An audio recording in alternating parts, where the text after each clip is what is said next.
जय संविधान, जय भीम, महात्मा गांधी की जय, गोडसे मुर्दाबाद। देखिए आरएसएस की इस जो चाल उन्होंने चली है, इसकी काट विपक्ष को निकालना बहुत ज़्यादा आवश्यक है और इसकी काट निकाल पाएगा, कैसे निकालेगा, ये भी एक बहुत मुश्किल काम है। चुनौती बहुत बड़ी है और इसको सॉल्व करना बहुत ज़्यादा आवश्यक है। आपको याद होगा कि जब कन्हैया कुमार का एक केस हुआ था, जब वो जेएनयू के प्रेसिडेंट थे और जेएनयू कैंपस के अंदर एक छात्र का एक समूह अपनी मांग कर रहा था और क्योंकि कन्हैया कुमार जेएनयू के प्रेसिडेंट थे, तो इसलिए उनका कर्तव्य बनता था कि वो छात्रों की बात सुने और उन्होंने अपने कर्तव्यों का निर्वहन करते हुए छात्रों की बात सुनकर वहां पहुंचने की आवश्यकता को समझा और वो वहां पहुंचे। वहां पे जो वामपंथी छात्र हैं, वो अपने हिसाब से नारे लगा रहे थे कि अपना हम हक लेंगे, अपनी आज़ादी लेंगे, अपने अधिकार लेंगे और उसमें कोई राष्ट्र विरोधी नारे नहीं लग रहे थे। कन्हैया कुमार वहां पहुंचे और कम्युनिस्ट का उस समय कांग्रेस पार्टी उन्होंने ज्वाइन नहीं की थी और वामपंथ में वो बिलीव करते थे। नारे वहां पे लग रहे थे और वहीं पर एक 5-6 व्यक्तियों का समूह जो सीसीटीवी में बिल्कुल सामने दिखाई पड़ता है, उनके चेहरे पहचाने जाते हैं, वो लोग आके नारे लगाते हैं और वो राष्ट्र विरोधी नारे लगाते हैं। वो हर घर से अफजल निकलेगा, इस टाइप के नारे वो लोग लगाते हैं और आप जानते हैं कि अफजल एक राष्ट्र विरोधी व्यक्ति का नाम था जिसे भारत सरकार ने उस समय की भारत सरकार ने दंड दिया था। अब सवाल ये उठता है कि वो 5-6 व्यक्ति सीसीटीवी में बिल्कुल साफ दिखाई पड़ रहे हैं, वो कौन है, उन्हें पहचाना जा सकता है, उन्हें ट्रेस किया जा सकता है। लेकिन एक बड़े और ये कहा जाए कि जेएनयू को बंद कर देना चाहिए क्योंकि जेएनयू में जवाहरलाल नेहरू का नाम है, जबकि जेएनयू एक बहुत ज्यादा प्रतिष्ठित यूनिवर्सिटी है और पूरे विश्व के अंदर जेएनयू की अपनी एक धाक है। यहां तक कि आज देश की जो माननीय वित्त मंत्री हैं निर्मला सीतारमन, वो भी जेएनयू की पढ़ी हुई हैं। जो रविशंकर प्रसाद पहले लॉ मिनिस्टर हुआ करते थे, वो भी जेएनयू के पढ़े हुए हैं। जो जे हमारे देश के विदेश मंत्री हैं, वो भी जेएनयू के पढ़े हुए हैं। तो जेएनयू एक बड़ी प्रतिष्ठित यूनिवर्सिटी है और जेएनयू की एक खास पहचान है कि वहां पे गरीब से गरीब बच्चा, दलित और आदिवासी बच्चा पढ़ने का अधिकार रखता है, कम फीस पे रखता है और वो विश्व में ख्याति प्राप्त करता है कि जेएनयू का नाम ही काफी। लेकिन जेएनयू को बदनाम कर दिया गया और जेएनयू को बिल्कुल ऐसा बदनाम कर दिया जैसे राष्ट्र विरोधी तत्वों का एक अड्डा है, जबकि वो 5-6 आदमी जो राष्ट्र विरोधी नारे लगा रहे थे, वो पकड़ने का कोई प्रयास नहीं हुआ। कन्हैया कुमार को जेल में डाला गया, उसकी पिटाई की, उसे राष्ट्र विरोधी घोषित कर दिया गया। इसी प्रकार से जब किसानों का आंदोलन हुआ और लाखों किसान दिल्ली के आसपास इकट्ठे हुए और उन्हें दिल्ली में प्रवेश नहीं करने दिया गया, जबकि उनका लोकतांत्रिक अधिकार था दिल्ली के अंदर प्रवेश करने का। उसके बाद लाखों किसान रहे, 500-550 किसानों की शहादत हुई, किसानों का कोई मांग नहीं मानी गई। एक 3 सूत्रीय कृषि कानून लाया गया जो एंटी फार्मर्स था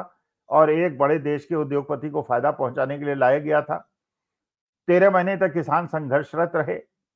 कोई बात नहीं मानी गई, केवल कानून वापस कर लिया और उसके बाद चुनाव आयोग की मदद से चुनाव जीत लिया गया और कहा गया कि किसानों की मांग जो थी वो वाहियात थी और वो पहले कानून लाया गया, फिर उस कानून को वापस ले लिया गया, तो उसका कोई मतलब नहीं। लेकिन उस आंदोलन के बीच में भी ये दिखाने के लिए, क्योंकि उसके अंदर ज्यादातर जो किसान थे वो पंजाब के थे और सिख थे, उनको जोड़ने के लिए एक राष्ट्र विरोधी तत्वों के साथ जोड़ने के लिए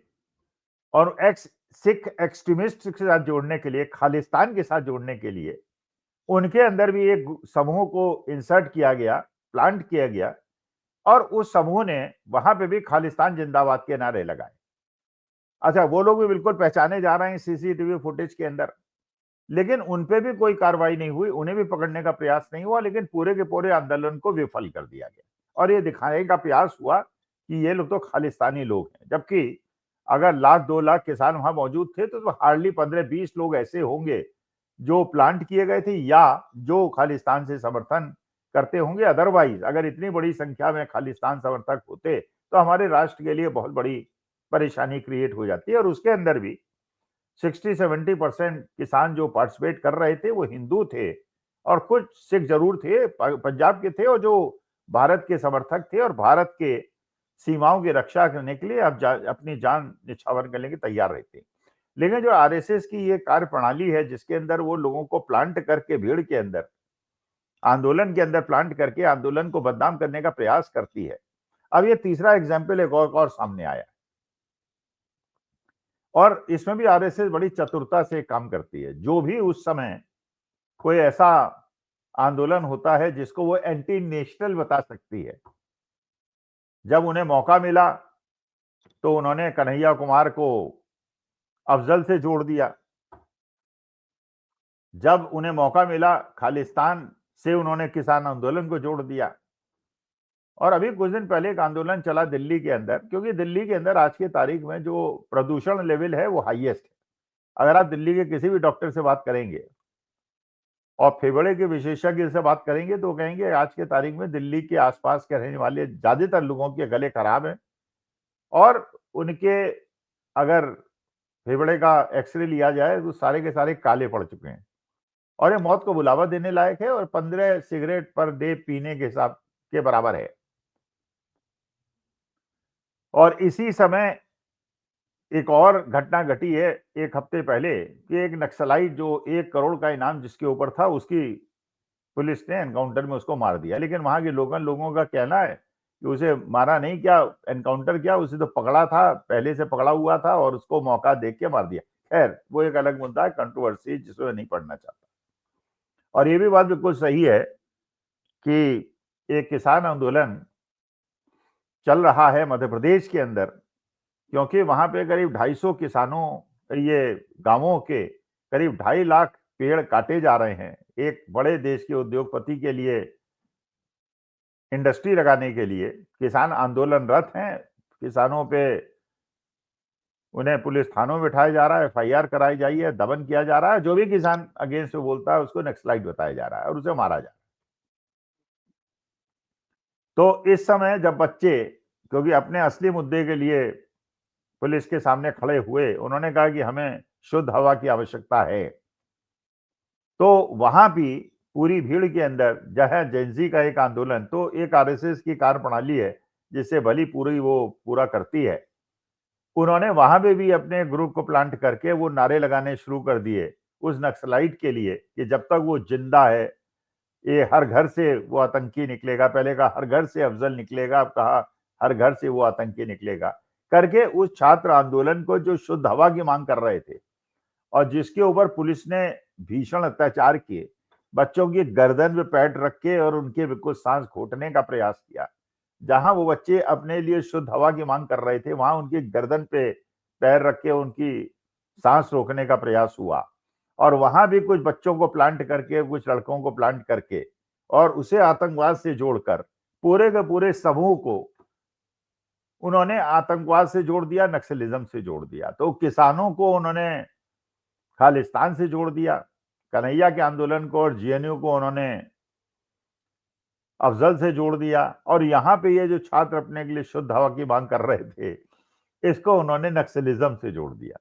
किसान जो अपने हकों की रक्षा करने के लिए अपने खेत और जंगल बचाने के लिए संघर्ष कर रहे हैं, आदिवासी अपने जंगल बचाने के लिए संघर्ष कर रहे हैं और वहां पे उद्योगों को स्थापित करके उनकी जमीन को हड़पने का प्रयास चल रहा है, उसे भी नक्सलिज्म बता के उन्हें भी बता। तो धीरे धीरे हर समूह में अपने लोगों को प्लांट करके और नारे लगाकर जिस प्रकार से आंदोलनों को, लोकतांत्रिक अधिकारों का हनन होता है, ये बात सोचनी होगी राहुल गांधी को जब 14 तारीख को वो रामलीला ग्राउंड पर लोगों को आमंत्रित कर रहे हैं इकट्ठा होने के लिए और हम लोग वहां पे जाएंगे, अपने देश के लोकतंत्र को बचाने की बात करेंगे, अपने देश के संविधान को बचाने की बात करेंगे, वोट चोरी को रोकने की बात करेंगे। वहां पे आरएसएस अपने लोगों को भेजकर इस प्रकार के देश विरोधी नारे लगाकर आंदोलन को बदनाम करने का प्रयास करेगा, एक पीसफुल जो प्रोटेस्ट है उसको बदनाम करने का प्रयास करेगा, तो इसका तोड़ निकालना विपक्षी दलों के लिए, राहुल गांधी के लिए बहुत आवश्यक है। और ये समाज को भी समझना चाहिए कि आपके किसी भी अधिकार के लिए फ्यूचर में जो आप आंदोलन करेंगे और अपने अधिकारों को मानेंगे, वहां पे इस प्रकार से लोगों को प्लांट करके आपके संघर्ष को कैसे बदनाम किया जाएगा और उससे आप अपनी कैसी रक्षा करेंगे, ये समझना भी आपका काम है। तो सभी आंदोलनकारियों को, सभी अपने देश को प्यार करने वालों को, अपने देश के संविधान और लोकतंत्र से प्यार करने वालों को आरएसएस की इस काट का तोड़ ढूंढना पड़ेगा, वरना हर समूह को, हर प्रोटेस्ट को, हर लोकतांत्रिक प्रोटेस्ट को अपने लोगों को प्लांट करके देश विरोधी नारे लगाकर बदनाम करने की जो आरएसएस ने एक तकनीक का खोज किया है, ये हावी रहेगी और उनके भक्त सोशल मीडिया में उस आंदोलन को उस राष्ट्र विरोधी कृत्य से जोड़कर लोगों को बदनाम करने का प्रयास करेंगे और अपनी सत्ता और वोट चोरी को बचाने का प्रयास करेंगे, उसको जस्टिफाई करने का प्रयास करेंगे। नमस्कार, धन्यवाद और प्रणाम।